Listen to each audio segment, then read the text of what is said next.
Today we're going to be going over the wiring of a general railway signal GRS 2A Semaphore 110 volt direct current motor. The majority of this is going to be a first go around for me. I've never done it this way, and so join me as I discuss how I plan on doing this and why I'm doing what I'm doing. A lot of this is actually going to be a disclaimer on how dangerous this is to do. I am not an electrician, I'm not a signal maintainer, I'm nothing more than a hobbyist. I'm not endorsing anybody follow what I do. I don't know what I'm doing. And if you're looking to a guy on YouTube to figure it out yourself, you probably don't know what you're doing either. Nothing I am doing here taken as how-to. Everything should be taken as theory. And I will explain why this is extra dangerous. Because, let's see, you have, this is a power pole outside, plus, minus, this is your house. Electricity comes into the house as a single phase from the power company. It travels along two wires with a third wire as a neutral conductor. And one side of this goes to your electrical panel in the house, and the other side actually goes to a grounding rod. And this is AC current. And so, the ground rod and water main ground are bonded to the neutral in the main house panel or service disconnect. This is the only point in the house where the neutral and ground should be connected at a common terminal. Beyond that, they remain separate as ground and neutral wires. If you go to any outlet in your house and you are connected to ground and you stick your hand in an outlet in your house, you've completed the circuit and now you're being grounded. AC is the most dangerous voltage and results in the most deaths. It's something I actually talked to Tom Guile about. AC is more dangerous than DC because it causes severe muscle contractions and damage to internal organs. DC can also be harmful because it causes severe burns and prevents the person from letting go of the source. Direct current is even more dangerous because, here you get your sine wave, this is AC. On DC, you're only getting one side of it. And so we're rectifying it with a system of diodes to get the DC. But what's more dangerous about DC, something I talked to Rob Connor about, is that it locks up your muscles. And so you can't get off of it if you get electrified. So that's why I'm saying here that this is more dangerous. It's easier to wire than the 10 volt motors, but it is in fact more dangerous. So let's see, maybe I can draw a Grand Central terminal spectacle without making it look like ET. Looks like ET. Imagine this signal is outside of your house and somebody comes along and they are connected to ground and your signal is wired with a rectified 110 DC and they touch it. Well, now they're part of the circuit and they go right to ground. There's ways around this. You could use an isolator, you could use a transformer. I'm not exactly sure if a transformer would isolate you. I have one on order.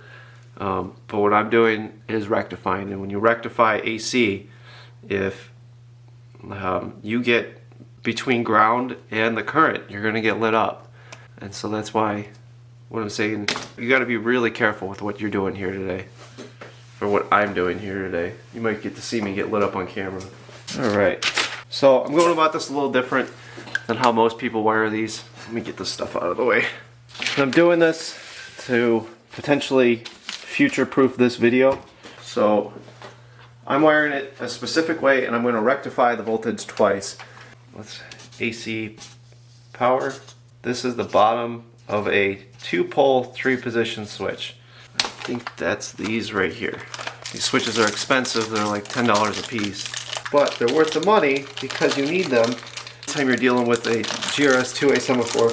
Because in order for them to properly drop, you need to be able to isolate the circuit so that the signal will build resistance and buffer the drop. That's the bottom. That's what we're looking at here. And so the center position, let's see if that is focusing. Focus. It looks like it's focused. So the center position is off, either position is on. So we're going to use this for 45, off, and then 90. So we're going to bring AC power into the off position, negative. And then we're going to, this is our light unit. Our light unit, since we're using an incandescent bulb, does not need to be rectified. And so we're going to take that up and piggyback right off of that and bring that right up to our light. We will put a one-legged switch in line for our light. Alright, so we have a rectifier call this 45 power, 90 power. So we want to take AC voltage into the rectifier. 1, and then we will bring the positive leg to 45 power. We'll bring the negative leg down to rectifier number 2. AC power. Tie our commons together. Take that to the common. And then, so AC voltage. So center position's power in, switch goes up. 45 gets power, switch goes down. 90 gets power, and we will take the positive leg to 90 power. And then I also want to wire an extra neutral in, so that way, well, here. What I'm referring to as a neutral is actually a ground. It will not provide much shock protection, but it will protect from overcurrent. I'll just put it on here. M for motor, and then we have mounting bolts on either side of the motor, and I want to bring a neutral wire to the mounting bolt. A lot of people use just one rectifier. The reason I'm rectifying or putting the switch on the AC side of the circuit is if I want to put an Arduino in the circuit, there is no, that I'm aware of, if the electrical engineers out there, please correct me, there is no Arduino Ice Cube relays that can rectify 110 volt DC. If I'm wrong about that, please let me know. If you have any ways to improve this, or simplify it, or make it safer, let me know. There are 110 volt DC power supplies, but again, I can't use that with an Arduino, so I'm just doing it this way for now. Let's get our components out. There's our switch, one of our switches anyhow. I'll put links to all the components I have in the description. Nice. This is the box I'm going to try and house it all in. I do need to figure out a way to mount these. Ideally, I would use plastic bolts and drill holes and mount them on the case like that. I don't have any of those, so we're going to be using either brass or stainless steel screws. And we're going to be using cable glands too. And then for our DC wiring, we're going to be using, this is a trailer wiring harness I got off of Amazon. 14 gauge wire, 25 feet of it. Pretty good deal for the price. It'll work well for what I'm using. If you're permanently installing this signal, I recommend using as little rectified wiring as possible and running conduit up into your signal if you're going to be mounted on a concrete base. You just don't want anything exposed. You want to seal it up as best you can. This is Okanite 16 gauge. And this is how, let's see if that'll focus. Is it autofocus on? Alright. Nope. The little squiggles, these are AC power in. So open. It's negative. Alright, so I guess we need to figure out how we're going to mount this stuff first before we start wiring it together.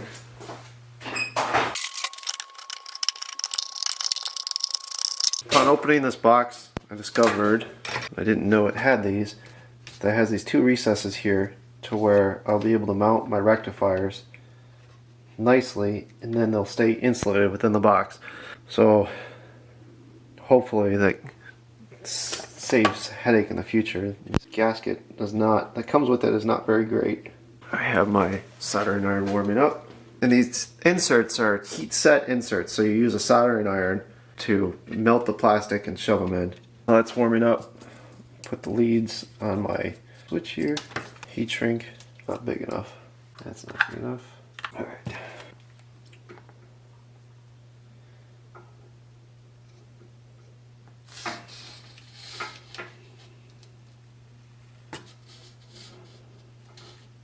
Ooh, way too hot. Well.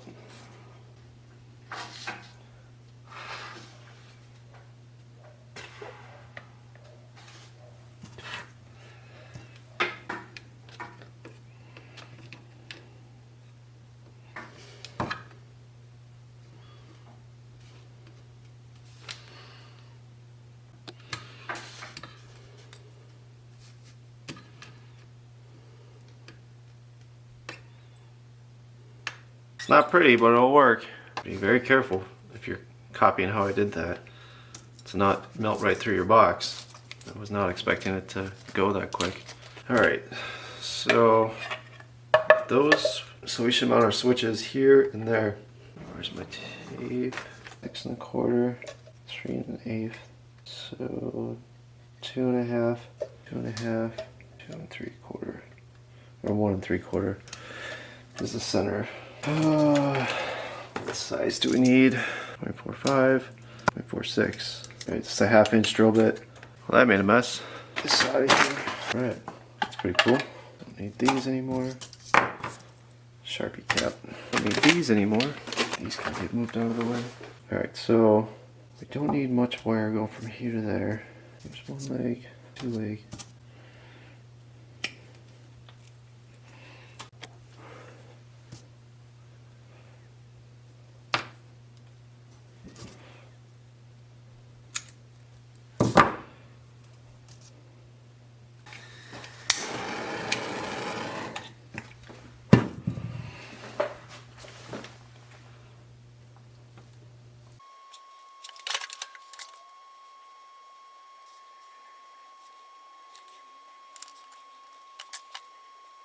Shrink tube. So I'm soldering on the AC sides right now. You don't want to breathe in the solder fumes. Contains lead, all sorts of other nasty stuff. So those are our AC legs, which can go to our switch. Before I forget, yeah, I don't know if I have a shrink tube though. I'm gonna put 2 things of shrink tube on there. Make sure my head's not in the way. I'm gonna make 2 longer leads from this side to go over there. Alright. So that's kind of how we have our switch number 1. Switch number 2 is just knifing the AC side. And these 2 poles are going to go into our trailer harness. Okay, so I guess be important now. Almost out of solder. So we got to figure how we're going to bring our cables in. I guess the best way would be to bring them in center. There's really no good way. It's going to be a tight fit. Anyway, 0.3725. Okay, so we need a cable gland that fits this cable. We need to drill 3/4 inch hole. 7/8. Perfect. Even better, I found my, whatever the hell these things are called. Alright, so maybe 2 inches looks good. And we'll just eyeball the center. Whoa! Alright, let's get our other cable. Alright. And the cable going to the signal is going to need this wire gland. 7/8. Okay. Alright, I have to clean up my workspace here.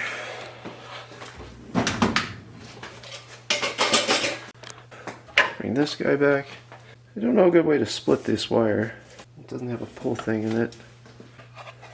That sucks. Pierce the wire. Pierced it again. Put my cable grip on there. Alright, so this is going to be AC supply voltage. The common I'm going to want to have joined to this wire, or neutral, so that way I can ground or connect the neutral directly to the motor of the case. These 2, just snip those right there. This is 14 gauge.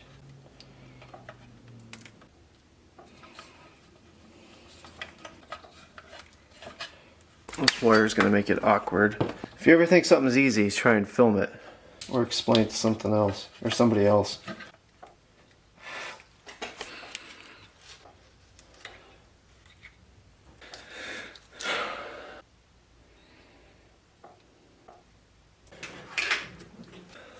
So, that is AC power, something like that. This is going to be our DC cable. I think this is like 50 foot of cable. It's way too much cable, but it should work for our intended purposes for now. I don't recommend running that much cable. Well, you do whatever you want. I'm not making any recommendations, actually. Well, that's an interesting coating. Boy, I can't wait to get that all over the place. Oh, what the hell is that? It's like baby powder. Alright, so I'm going to connect green to green. Let's write this down. Such a mess. Alright, I'm going to clean this off again.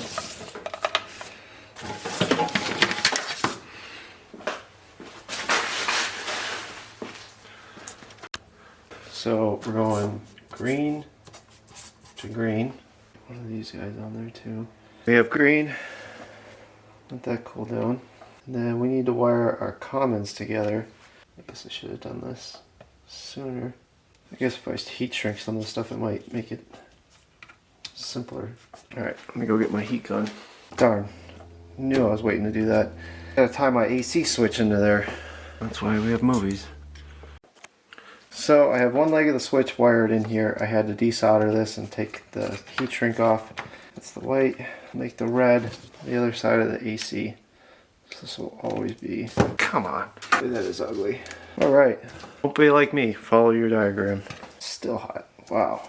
Alright, so red, AC, negative. We have to pick a wire for the other side of the AC for our light. Let's go with blue. Wow. Oh, it's got a soldered end. Okay. Alright. What else do we have? Our neutrals together. Neutral. And then we'll make purple a neutral as well. I guess we should start routing this stuff appropriately. We will bring our purple into there. So purple is going to be our common. Alright, so this guy can go over because they're common post on the motors.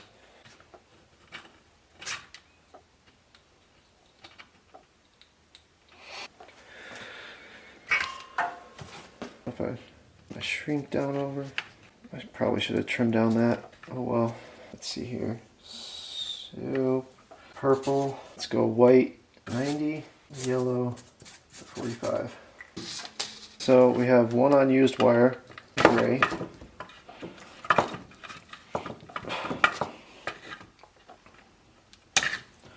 Cut that.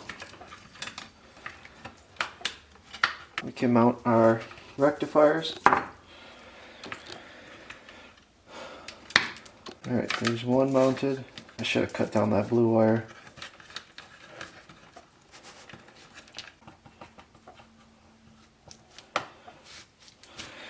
There's two rectifiers mounted. Alright, it's not the prettiest. Let's turn the soldering iron off for a second. We get our switch panel mounted. I gotta find the nut for this guy.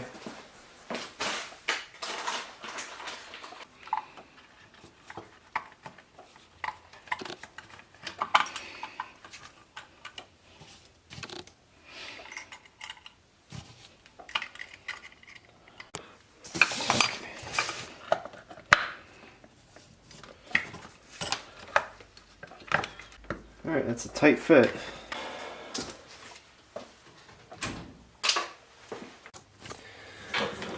Alright, so we have our rectified box and controller wired. Here's our 110 volt motor. On this motor, unfortunate enough, it has the original tags on it. The top wire is the holding coil.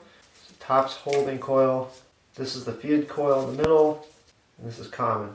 If you're following my video on building the circuit controller with snap contacts, you have to, on the other side, put your bake light on here and put a stud in there so you can have a common post on the other side of the drum. Well, you can do it on whatever side you want. I always do it on the other side of the drum. This is the original motor and controller that came out of my Semaphore. The gear case for anybody's reference. Let's see.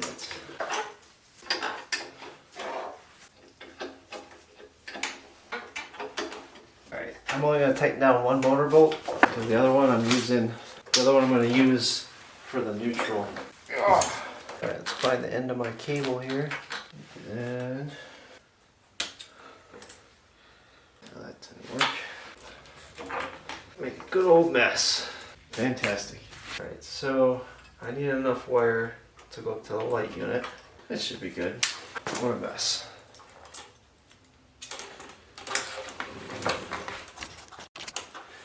So I need to verify that the neutral on this wire is actually the green wire that I wired in, and it is.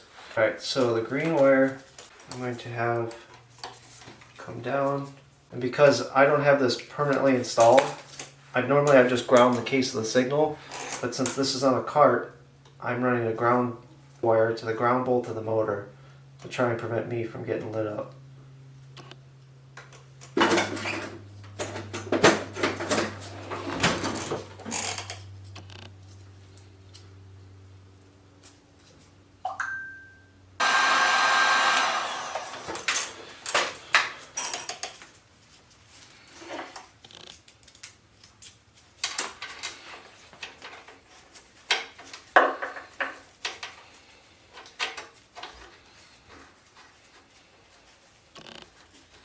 Red and blue go to the light unit. These are AC power.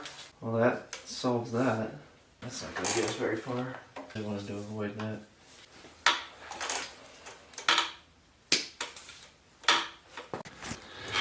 The blue wire had a tear in it and the insulation.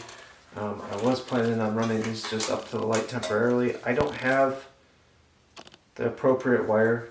You should have wire that's rated for basically to be exposed to the elements to run up to the light unit, or something in conduit. I don't have that, so I'm just going to run temporarily. Again, the signal's not being displayed outside, it's just sitting on this cart. So I'm just going to use some oakenite. It's not ideal, it's not the correct thing for the job, it's just what I have on hand. Red and blue are the AC soldering iron. I was really hoping to be done with solder. Heat shrink, solder.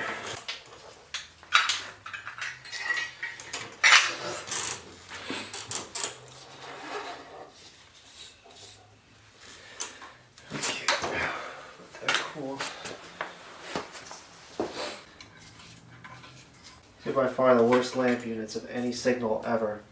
Just pure junk. Whatever. They worked. They don't do well outside though, that's for sure. Alright, so with that wired, we should be able to plug it in and turn our light on. Center position's off, lamp's off. Hopefully the power grid doesn't shut down. Let's see, is that in frame? Just barely. Alright, so nothing's hot. Boom. We have light. Our bulb lit up. This is the common. Common is the bottom wire. Top is our field. Let's see here. Oh, I'm sorry. Top is our hold. Middle is our field, which is our motor power. Alright, so white is 90. By the way, something like that. Yellow is 45 power. Something like that. They're supposed to be for a 14 gauge, which is what this is, but these are really not fitting on there well. Here it goes.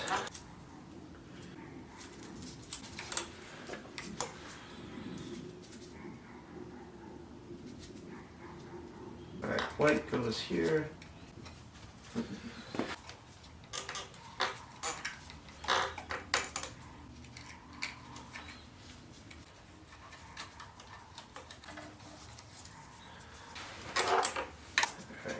So you gotta be careful when putting the case door on that you don't pinch those wires, otherwise you'll get yourself lit up.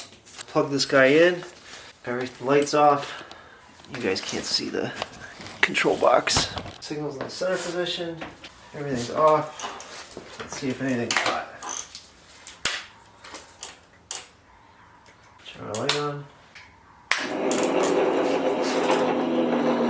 I have something wired wrong. Weight is 90. Well, let's unplug it for now. Field coil, holding coil, common. So, I had to do some fiddling with this. I had the 90 and the 45 wire switched, so it was running straight through. But, let's plug it in. If you're doing this at home, I always recommend checking to make sure that nothing's hot, according to the wise. Turn our light on. Put our cover on. Make sure we don't pinch any wires. Take the glove off. Alright, let's run it up. 45. 90. Lamp on. 45. 90.